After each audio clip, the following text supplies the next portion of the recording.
Elle boit machinalement son café, toujours aussi amer.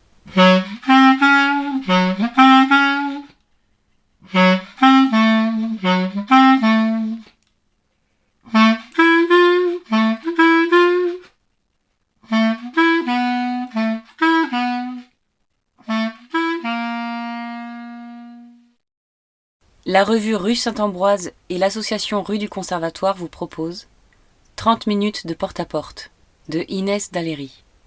Cette nouvelle, lauréate du concours de la revue Rue Saint-Ambroise 2023, a été publiée dans le numéro 52 de la revue. Lectrice, Leslie Bouchet.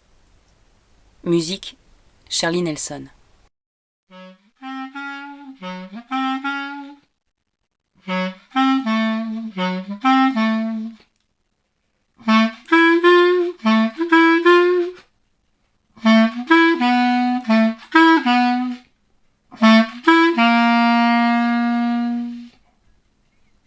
« 20 minutes à pied jusqu'au métro, 6 stations sans changement, 30 minutes de porte-à-porte. Au terminus de la ligne, écrasant les petits pavillons défraîchis du quartier, 3 bâtiments en briques sales. De l'autre côté de la rue, dans le bistrot tabac PMU, elle vient de s'asseoir, un peu en retrait, face à l'horloge ronde dont les fines aiguilles noires indiquent 7h30.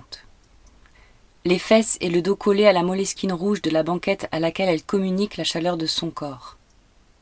Elle a posé contre elle un cartable imposant de cuir vert sombre, un cartable sérieux.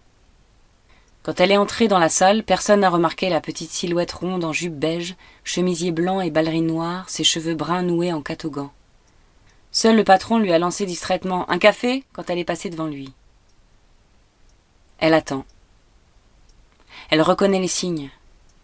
Cette sensation d'étouffement, cette pesanteur dans les jambes qui la cloue sur place. Elle est enfermée dans ce corps devenu un ennemi, enfermée dans sa bulle. Par intervalles lui parviennent assourdis le tintement des cuillères contre les tasses posées sur le comptoir, les rires des habitués qui se répondent d'un coin de la salle à l'autre, ou les commentaires sur la météo du jour. Pas terrible pour la prochaine course à Vincennes. Chaque coulée d'air tiède accompagnant l'entrée d'un nouveau client arrive jusqu'à elle et glisse sur ses jambes, mais elle la sent à peine. Elle est tassée sur elle-même, alourdie par la peur, sa compagne sournoise et fidèle. Cette demi-heure dans cette salle où se mêlent odeur de café chaud et relents d'eau de javel montant du sol carrelé, c'est son luxe. Ma cigarette du condamné. De sa place, elle sait qu'ils ne peuvent pas la voir, mais il va bientôt falloir les affronter. De l'autre côté de la rue, une volée d'une dizaine de marches bute sur une porte métallique à double battant, encore fermée pour le moment.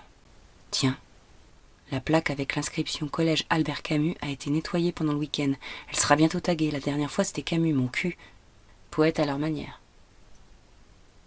Maintenant, à intervalles réguliers, la bouche de métro dégorge des grappes de plus en plus denses qui s'interpellent, crient, se bousculent. Ne pas se fier à leur sourire. En un instant, tout peut basculer. « Il m'a traité !» La formule annonce la bagarre et un cercle se forme. La cour devient arène avec son public excitant les adversaires, comptant les coups. 30 minutes de porte-à-porte pour un premier poste, tu as une sacrée chance, répétait avec envie ses copains de fac. Ils savaient que pour eux, ce serait chaque jour réveil à l'aube, souvent des incidents techniques, des grèves ou un accident grave de voyageurs, selon la formule consacrée. Pour elle, dès la porte cochère refermée, le compte à rebours commence, 30 minutes exactement avant la plongée brutale dans le cauchemar qui l'épuise un peu plus chaque jour. 7h45.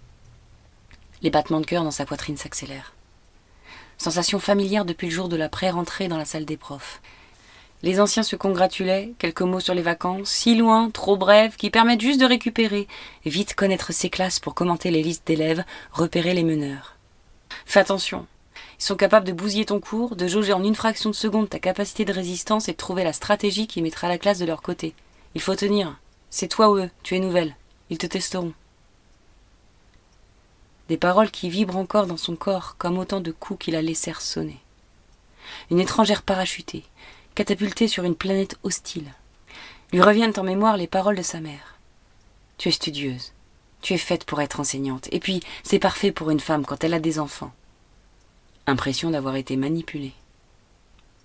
Sur la banquette de moleskine rouge, elle a honte. Honte de mendier quelques trucs aux collègues aguerris, au pire indifférents, au mieux vaguement consolateurs. Honte de sa faiblesse. Trembler devant une bande de gamins. Un chien, dit-on, mord l'homme qui a peur. Si seulement elle avait le sens de la répartie, de la phrase qui fait mouche, met les rieurs de son côté et cloue le bec à l'insolent. Honte de son corps déshabillé par leur regard narquois, pas assez mince probablement, classé dès le premier cours dans la catégorie des 100 mecs, des mal baisés même, comme elle avait entendu murmurer une gamine, clone des mannequins des magazines. Honte et colère. Être naïve au point de croire qu'il suffit d'aimer les mots des poètes pour que le silence se fasse écoute et communion. Des gens morts, ainsi les avait qualifiés un jour un élève, plutôt bien disposé pourtant, les renvoyant dans un monde éloigné, étrange et inaccessible. Elle boit machinalement son café, toujours aussi amer. Soudain, elle les reconnaît. La bande de la 3e 6, toujours ensemble, même en classe, ayant investi dès le premier jour leur rangée, d'où il l'observe en souriant, l'air de dire « Ma pauvre fille, tu ne fais pas le poids ». Il passe devant le café. Pourvu qu'il ne la voie pas. Il sourit, il rit même. Ils l'ont vue, il se moque d'elle, c'est sûr. Instinctivement, dans un réflexe de protection contre elle ne sait quel coup, elle se tasse encore un peu plus sur la banquette. S'y enfoncer, disparaître et faire cesser cette torture lancinante avec laquelle elle a rendez-vous chaque matin. Soudain, elle le voit, campé devant le comptoir, son collègue d'histoire. Un sourire échangé avec le patron, quelques cacahuètes avalées discrètement, il glisse avec désinvolture dans la poche de son jean un paquet de cigarettes, sûr de son charme de beau gosse qui, en salle des profs, a sa cour de groupie. Elle se souvient des murmures de satisfaction quand, le jour de la rentrée, il avait pénétré pour la première fois dans la salle de classe voisine de la sienne. La coqueluche des élèves, capable de plaisanter avec eux, mais connaissant la limite exacte à ne pas dépasser. Au moment de franchir la porte, il lui sourit, d'un sourire distrait, plus humiliant que s'il l'avait ignoré, sourire verdict qui la condamne. Un sourire électrochoc. Alors elle sait qu'elle ne traversera pas la rue, ne franchira pas la porte en saluant le surveillant de service, ne se dirigera pas vers son casier pour y prendre machinalement quelques papiers administratifs, n'écoutera pas le bavardage ronronnant des collègues qui se disperseront vers leur classe lorsque retentira la sonnerie. 7h55. Elle se lève rapidement, se dirige vers la porte, laissant sur la banquette un cartable inutile, et court. Court vers la bouche de métro, quand soudain, le nœud retenant ses cheveux glisse sur le sol, libérant une masse soyeuse et souple qui se répand sur ses épaules.